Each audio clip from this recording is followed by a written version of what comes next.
Hall of Fame tight end John Mackey achieved glory on the football field, but he was a shell of himself at the end of his life. This was Mackey in 2007.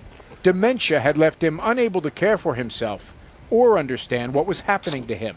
What's coming to get us? He died 4 years later at the age of 69. Mackey's brain was one of 85 examined in the study by researchers at Boston University and the Boston VA Hospital. Dr. Ann McKee is the lead author.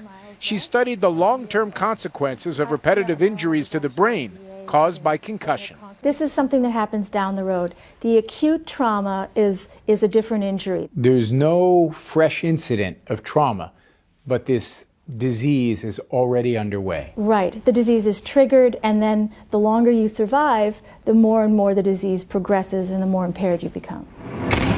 While more than half of those studied were athletes, the research also looked at veterans of war. It really doesn't matter how the brain trauma occurs, athletic field, battlefield, accident. It's just the fact that they had these injuries.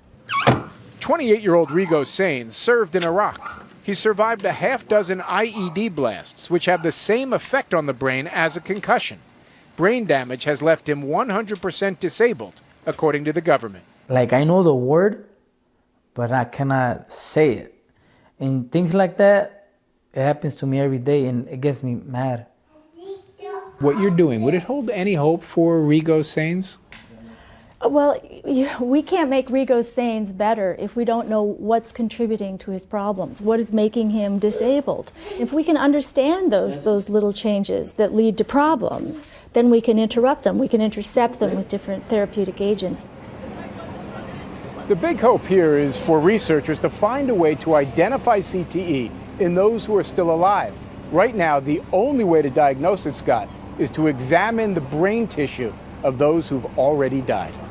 Fascinating, Jim. Thank you very much.